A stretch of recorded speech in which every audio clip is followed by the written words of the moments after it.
వల్లి వాళ్ళ చెల్లిని పక్కకు తీసుకొని వచ్చి, "అమ్మ మా పెళ్లి కోసం" అని చెప్పి ఆయనతో ఒక 10,00,000 వరకు అప్పు చేయించింది. ఇప్పుడు ఆయన ఆ అప్పు ఎలా తీరుస్తాడో నాకు అర్థం కావటం లేదు అని చెప్పేసైతే చాలా బాధపడుతూ మాట్లాడుతూ ఉంటుంది. ఇంతలో ప్రేమ, నర్మదా వాళ్ళు అక్కడికి వచ్చి వల్లి మాటలు వింటూ ఉంటారు. ఇంతలో అక్కడ ఉన్న వల్లి మాత్రం చాలా బాధపడుతూ, ఈ విషయం ఇంట్లో ఉన్న వాళ్ళకి ఎప్పుడు బయటపడుతుందో, నా జీవితం ఏమవుతుందో అని చాలా బాధగా అనిపిస్తుంది నాకు అని చెప్పేసైతే ఏడుస్తూ ఉంటుంది. ఆ మాటలు విని అక్కడ ఉన్న ప్రేమ, నర్మదా వాళ్ళు అయితే ఒక్కసారిగా షాక్ అయిపోతూ ఉంటారు. ఇంతలో అక్కడ ఉన్న వల్లి మాత్రం, ఆయన ఆ 10,00,000 ఎలా తీర్చగలరు? ఆయన తీర్చే అవకాశం ఉంటే ఆయన ముందే తీర్చేసేవారు. ఇప్పుడు ఏ టైంలో ఈ విషయం బయటపడుతుందో అని నాకు చాలా బాధగా అనిపిస్తుంది అని చెప్పేసైతే ఏడుస్తూ ఉంటుంది.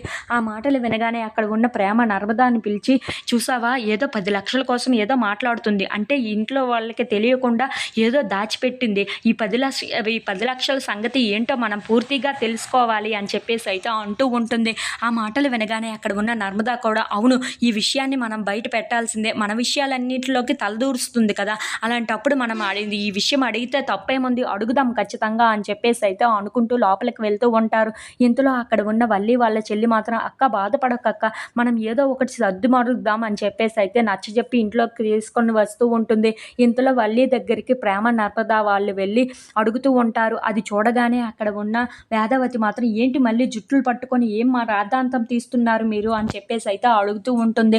ఆ మాటలు వినగానే అక్కడ ఉన్న నర్మదా మాత్రం, "మీరు ఏరు కోరి ముద్దులు పెట్టుకొని మరీ కోడల్ని తీసుకొని వచ్చారు కదా! ఈ కోడలు ఏం చేసిందో తెలుసా? ఏదో 10,00,000 అప్పు ఉందంట. ఆ అప్పు కోసం బాధపడుతుంది" అని చెప్పేసైతే అంటూ ఉంటుంది. ఆ మాటలు వినగానే అక్కడ ఉన్న వేదవతి అయితే ఒక్కసారిగా షాక్ అయిపోతూ ఉంటుంది. ఇంతలో ఆ మాట వినగానే అక్కడ ఉన్న వల్లి కూడా, "ఏంటి ఈ 10,00,000 కోసం వీళ్ళకి ఎలా తెలిసింది" అని చెప్పేసైతే ఒక్కసారిగా షాక్ అయిపోతూ ఉంటుంది. ఇంతలో అక్కడ ఉన్న నర్మదా మాత్రం, "ఏంటి ఆ 10,00,000 విషయం ఏంటో బయటపెట్టు" అని చెప్పేసైతే అడుగుతూ ఉంటుంది.